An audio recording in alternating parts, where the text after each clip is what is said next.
चंगा तो कटौती में गंगा। आज उस शख्सियत का जन्मदिन है जिनके वाक्य पूरे भारत में मशहूर है। और एक बात क्लियर मैं बताना चाहूँगा कि उनके पत्नी का नाम या उनके जीवन साथी का नाम लोना देवी था। उनका जन्म बनारस में हुआ था और वह उनका कारीगर या कारी जो पेशा था वो चमड़े का कारोबार करते थे या मोची थे। उनका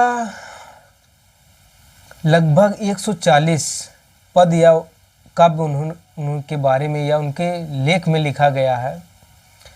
और उनका एक पंथ शुरू हुआ रविदासीय पंथ। उनका विशेष ग्रंथ अमृतवाणी है।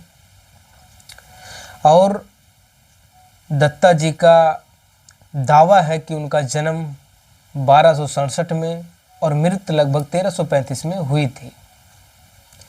उनसे प्रभावित महान या बोला जाए महान स्त्री मीरा जो प्रभावित थी उनसे, और उनके मित्र कबीरदास जी थे। ऐसे कई अनसुनी कथाएं हैं कि उनके या बोला जाए संतों में भक्ति राशि, मतलब वो भक्ति इतनी करते थे, गहराई से दिल से करते थे, कोई संदेह उनके भक्ति में नहीं था। और वे एक रहस्यवादी कवि भी बने।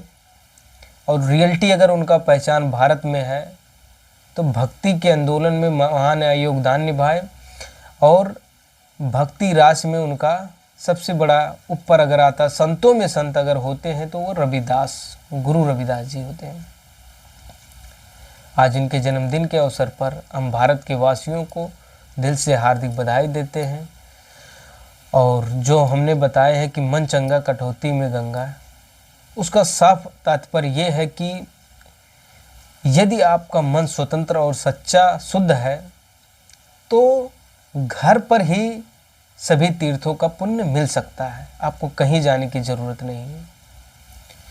उनके अनुयायी लगभग 20 से 40 मिलियन लोग हैं।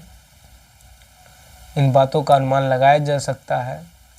और धीरे धीरे वो सिख से साथ रहते हुए उनका एक रविदासीय पंथ या रविदासीय धर्म स्वतंत्र के रूप में उभरा। इन जानकारियों के साथ आपको बहुत बहुत धन्यवाद।